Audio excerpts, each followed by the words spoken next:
Welcome to the Finance Management Overview in the Day in the Life demo series.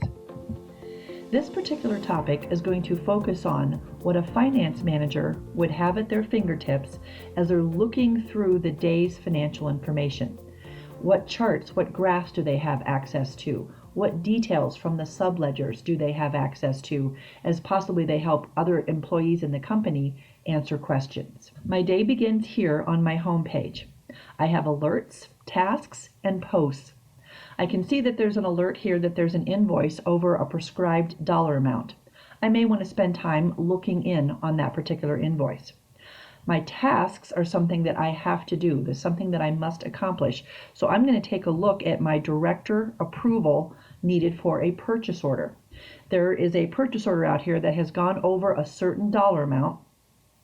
And in my role, I need to go ahead and approve or disapprove that order.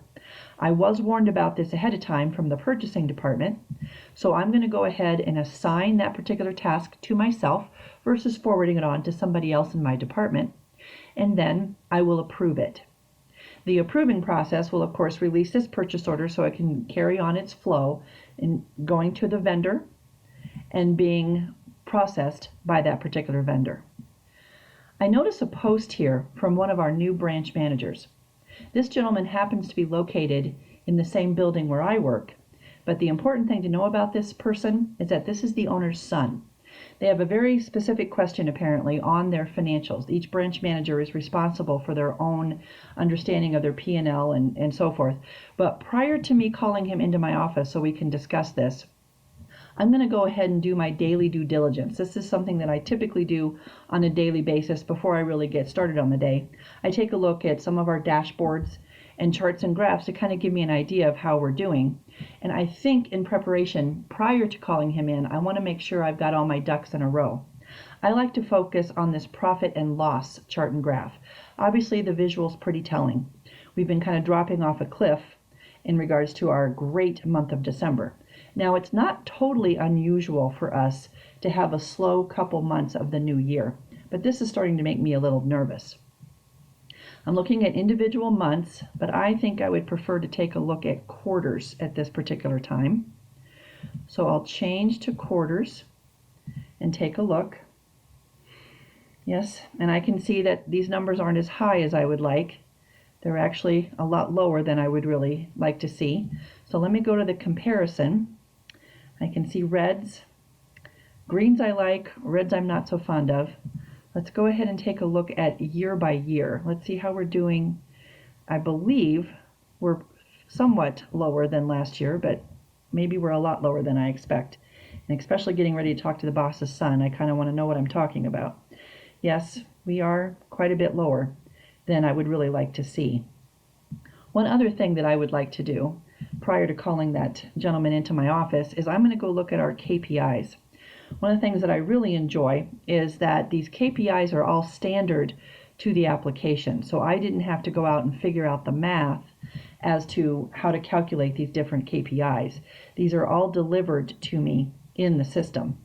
Now you can see I've got lots of different options here. One of the ones that I particularly am fond of is the net income percentage. And again, obviously that net income has fallen off a cliff, which isn't great. Let's see what else I can learn. How about return on investment? How's that particular one? Now that's interesting. That's going up the other way. Wonder what that reflects as far as how much money we've got tied up in our inventory. Many other options I could take a look at, but I'm watching the clock. I don't want to make the boss's son wait too long. So let's go ahead and take a look at that capital KPI. Yeah.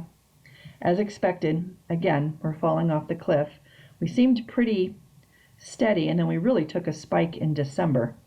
This may lead me to want to talk to the sales department later today, but to see if we're doing anything, campaigns, what are we doing to try to increase our sales? One more quick look at something before I contact the boss's son is let's take a look at the actual P&Ls that we've got out here. I actually have a balance sheet here for the corporate level, but let's take a look at my income statement. I noticed that I was looking at this for the month of February the last time I looked at this, so I'll update this for the month of March. giving me some accurate numbers. Okay, I've got my prior year comparisons. In this particular case, March doesn't seem to be doing too terribly bad. Let me click there and let's drill down, and I want to take a look by location. Since this is the boss's son, he is location 1. It's lower than the other 2 locations. And let's take a look if there's anything to notice by the accounts, my sales accounts. This one sales account seems to be doing much better than the others, makes up more of the balance. Okay, all good information to know. Now, one other thing I do like to take a look at is my performance dashboard. I like the visuals. My receivables are higher than they were at this time last year, which is not necessarily a good thing, especially since my net sales seem to be lower. So my customers may be taking longer to pay. My net income seems to be close to the same, although sales and gross profit are lower. So all good information to know. Probably time to go ahead and contact the boss's son and have him come into the office and see what it is he actually wants to talk about. Michael wants to take a look at a specific account. It's an inventory account that he spotted that he thinks there may be an incorrect entry in. So I'll go ahead with him by my side. We're taking a look at this particular inventory control account. We do see fairly large numbers in March and April. If I come and look at prior years, not nearly as high. Again, could mean that we're ramping up, or it could mean that purchasing is getting a little carried away, something to delve into in a little bit. Now let's go take a look at that transaction that he's concerned with. So we'll take a look. He says it's in the month of March, and it's at the end of the month. What I'll do, since my data here is in date order, I'll go ahead and sort by transaction date. Here he goes. He's pointing out this particular transaction. In my inventory control account, I've got an entry, a debit, from the account's payable subledger. I can see that it's quite a large amount, and here's my invoice number. So I do have quite a bit of information here, but let's see what else we can find out. I'm going to drill in on that journal. It does have the operator initials as to whom posted that journal, and then I can see the actual full journal entry. Very large accounts payable entry, so more than likely a very large invoice. And again, here's that over $37,000 debit to inventory control. Well, that came from accounts payable subledger, so let's see what else we can find out. Here we are. We're looking at that particular vendor invoice. We can see the full amount of the discount of the actual invoice amount. What else can we see? Well, let's take a look at general ledger. And again, we see the same entry that we've been seeing all along down here in the subledger. There's a little indication that there's a note on this particular transaction. So let's see what that note might say. The note indicates the price cost change was okayed per Bob B in purchasing. Okay, Bob is one of our senior purchasing gentlemen. Let's take a look. There is a purchase order tied to that accounts payable invoice. Let's go take a look at that purchase order and see if we get some further information. I do have that particular purchase order here on the screen. It has gone through the entire process, having the invoice posted and so forth, and then I can see that there is a journal number, some vendor information. Let's take a look at the line item and see if we can spot what happened. I've got several products here. Here we go. Inventory cost. So this is the invoice cost that was updated to the inventory control account versus what it was listed as when it was received. That is a $50 difference on that particular item times a quantity of 750.